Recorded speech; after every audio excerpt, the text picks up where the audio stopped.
A'udzubillahi minasyaitonirrajim. Bismillahirrahmanirrahim. Assalamualaikum warahmatullahi wabarakatuh. Thank you to Madam Asmiza and my lovely brothers and sisters. Okay, how was your sleep last night? Okay, So good. Fine. okay, I hope all of you were dreaming about me. Okay. So our first standing in front of you, all of you, is to talk about zina. Okay. First, we will move to definition. The definition of zina is illicit sexual relation that can be found in the Quran or hadith of Nabi Muhammad sallallahu alaihi wasallam. However, the definition of zina in Islam is the act of sin towards Allah, of illicit sexual relations of humans towards Allah's wrath. You guys understand what that means? Zina, haram. Haram, zina. Okay. So, what we have studied, there are 4 types of zinas that humans normally do, which is zina lisanun, zina yadinun, zina ainun, and zina qalbun. Okay, so first we will go about zina lisanun. Lisanun came from our mouth. So the simplest example that we can take is cursing. No, cursing, and with us just like ABC to our friend. Okay, so the second one is zina qalbun, from our heart, such as being prejudiced to our friend. The other 2 is zina yadinun. We all know what yadinun is. It is touch, the zina of touch. And the most obvious zina yadinun that has been committed in this era, as we all know, is sex. That is everything that people normalize this thing, even though it's haram, but it's a normal thing nowadays. And zina ainun, we all know what ainun mean, which is the eye. As an example, basically just what the other gender watches the other gender, or maybe just watching pornography. That's an example of zina ainun. Okay, so moving on to the current situation right now. Okay, so when some person committed zina, so not usually, but some of them will be pregnant, even though they are under 18. So if they didn't want to be responsible to the baby, they will abort it. So if they didn't have a lot of money to abort in the stomach, when they when the baby came out, they didn't want to be the mother, they will put the baby at the mosque, at the temple, or at the church, or even worse, they will put at someone's house. When they came out from the house, hey baby.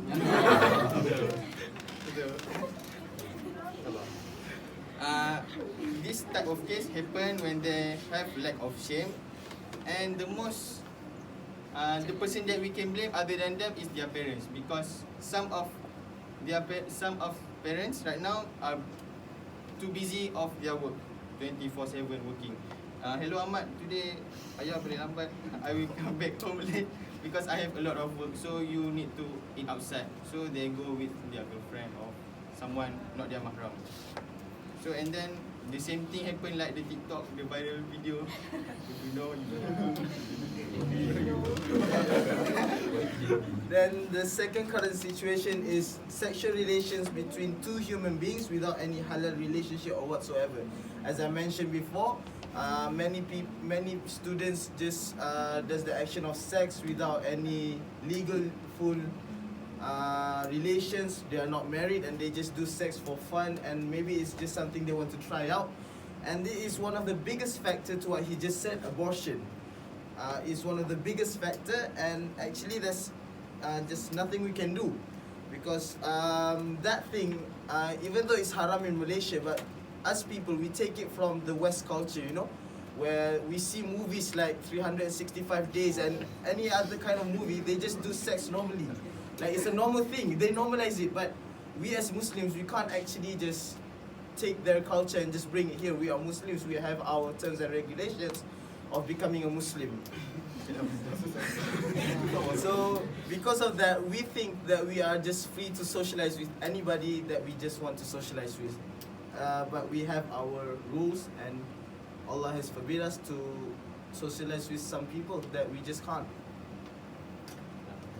Okay, so we need to know how to overcome the zina. Okay, firstly, parents need to educate their children. Okay, for what? To guide them to the right path, so their children didn't socialize freely. Okay, so the second one is make the marriage cheaper. Okay, Sheikh Abdullah Jabbar said when nikah become expensive, zina became cheaper. So we need to keep the marriage simple and affordable, because the expensive the marriage like hantaran. Okay, so we can conclude. We can see that nowadays zina could cost only a ticket of cinema and a popcorn. Faham? So, by Islamic references, it is said in the Quran from Surah Al-Isra verse 32, وَلَا تَقْرَبُوا الزِّنَا إِنَّهُ كَانَ فَاحِشَةً وَسَاءَ سَبِيلًا, which means, and do not approach unlawful sexual intercourse. Indeed, is ever an immorality and is evil as a way. So, does anybody understand what that sentence means? It means do not approach. It doesn't mean do not do zina. It means do not approach zina, which means don't even come close to zina. Just stay away from it. So Allah has forbid us to even come near zina. And another Islamic reference is the hadith where a man has confessed to Prophet Muhammad sallallahu alaihi wasallam. He confessed to him that he has committed zina with another gender, and the punishment that Rasulullah gave to him was being thrown by rocks in the head until death. So it shows that even a small thing like zina that we find it like it's a normal thing, the punishment is to death. So a small thing that can cause to death is not worth it. Okay. Okay, so the moral value that we can take as a human, we need to know the difference about good and bad thing. Okay, because Islam asks us to amar ma'ruf nahi munkar, so we need to practice it. Secondly, as a Muslim, we should already have the knowledge of the consequence of committing zina, like Shah have said just now. Each human being has been given a value that should be appreciated no matter what standard of each level is. So maybe all of us are different, right? But we all eat the same thing. We all eat rice. We all attain the same knowledge as everybody. We all went to school. Even though we are different standards, but we are all the same. We all started from dirt. So Allah has given us the equal rights, the equal things.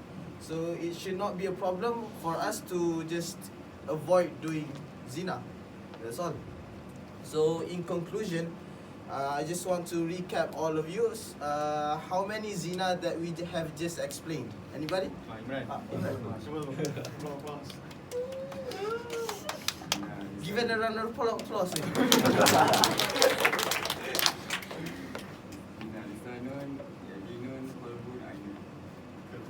Correct. Okay. So just to remind you all, if you think that you're doing something haram, just remember, you don't need to remember the full sentence. Just remember wala taqrabu zina. That's all. Okay, just imagine this desk, right? It says do not touch this desk. Would you touch it? No, right? But we can still go near it, right? But what if there was a rectangle with tape and then it said do not come near this desk? Would you come near it? No, right? You won't even step in the line, right? So that is what Allah meant by do not approach zina. It's not do not do zina, it's do not approach zina. So maybe if you think like you're texting with somebody, calling anybody at night, you think that it can lead to zina, then stop it. That's it, just stop it right there. Okay? So that's all from us. I think the good comes from us and the bad the good comes from Allah and the bad comes from us. We're sorry if there are any bad things. That's all from us. Wabillahi taufiq wal hidayah. Assalamualaikum warahmatullahi wabarakatuh.